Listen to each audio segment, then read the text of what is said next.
அஸ்ஸலாமு அலைக்கும் வரஹ்மத்துல்லாஹி வபரகாத்துஹு. கணியத்திற்குரிய சகோதரர்களே, அன்னைக்கு அப்படிதான் டீ கடையில் ஒருத்தர் பேசிட்டு இருக்கும் பொழுது அவர் சொன்ன வார்த்தை, இருக்கிறதுல ஆக மட்டமானவங்க யாருன்னா இந்த தௌஹீத் ஜமாத்துக்காரங்க தான்.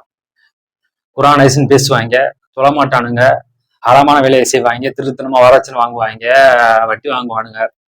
அதே போல வந்துட்டு பாத்தீங்கன்னா அந்த புறம் பேசுறதுல இருந்து இந்த மாதிரி வந்துட்டு பாத்தீங்கன்னா பதவி ஆசை பிடிச்சு அடிச்சுக்குவானுங்க, பாலியல் மேட்டர் அப்படின்ட்டு வாய்க்கு வந்ததெல்லாம் சொன்னார். அப்ப நான் அவர்கிட்ட சொன்ன ஒரு விஷயம், இப்படி நீங்க ஒரு ஜமாத்தை குறிப்பிட்டு இவங்கெல்லாம் இப்படி நீங்க சொல்வதாக இருந்தால், அப்ப வந்து உங்களை பார்த்து இல்ல நீங்க எந்த கொள்கையில இருக்கிறீங்களோ அதுல உள்ள ஆட்கள்ல பலரே தௌஹீத் கொள்கை அப்படின்னு சொல்லக்கூடிய ஆட்கள் காட்டுவாங்க, இவன் பாரு அப்படி அவன் பாரு அப்படின்னு.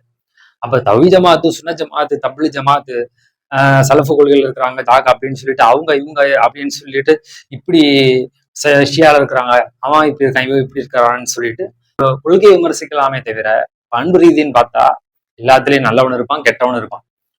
அப்ப இஸ்லாம் எப்படி பார்க்க சொல்லுது? திருமறை குரான்ல வந்து அல்லாஹ் என்ன சொல்றான்? குலிக்கல் இன்சான் லோஃபா, மனிதனை அல்ல பலவீனமாக படைத்தா சொல்றான். அப்ப பலவீனங்கள் என்று சொல்லக்கூடிய நேரத்துல எல்லா மனிதரிடத்திலும் பலவீனம் இருக்கும். அப்ப ரசூல்லா ஆயிஷா என்ன சொன்னாங்க? ஒரு குழந்தையோட ஜனாசாவை பார்த்து சொர்க்கத்து சிட்டுக்குருவி டிக்ளேர் பண்றாங்க, ஏன்னா குழந்தைக்கு நல்லது கிட்ட தெரியாது. அப்ப ரசூல்லா என்ன சொன்னாங்க? ஆயிஷாவே அவ்வளவுதானா, இன்னும் இருக்கா அப்படின்னு சொல்லிட்டு, அதுக்கு என்ன சொர்க்கமா நரகமானு நீ எப்படி தீர்மானிக்கலாம்? அல்லாஹ் வந்து சொர்க்கத்துக்கு நின்னார படைச்சிருக்கிறான், நரகத்துக்கு நின்னார படைச்சிருக்கிறான், அதை பத்தி நம்ம பேசக்கூடாதுன்னு சொல்லும் பொழுது இவன் மட்டும் அவன் மட்டும் அப்படின்ட்டு பேசுறதே ஒரு மட்டமான ஒரு செயல்.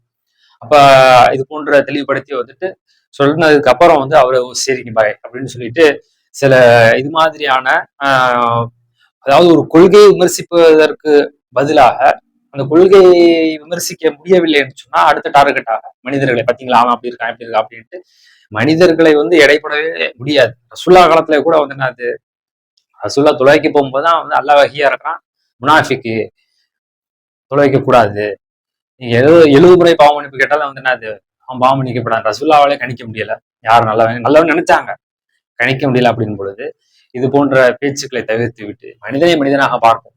கொள்கை விமர்சனங்கள் இருந்தா அது பேசிக்கொள்ளலாம், அது தப்பு கிடையாது. இப்படி இவன் அப்படி அவன் அப்படி அப்படின்ற மாதிரியான விஷயங்கள் யாரு பேசினாலும் தவிர அதை திருத்தி சிந்தனை உள்ள மக்களாக நாம் வாழுவோம். அப்படிப்பட்ட ஒரு வாய்ப்பை இந்த மாதிரியான பேசக்கூடிய ஆட்களை வந்து நம்ம கண்டிக்கத்தக்க கூடிய விஷயம், அது ஒரு பாவமான ஒரு காரியம்.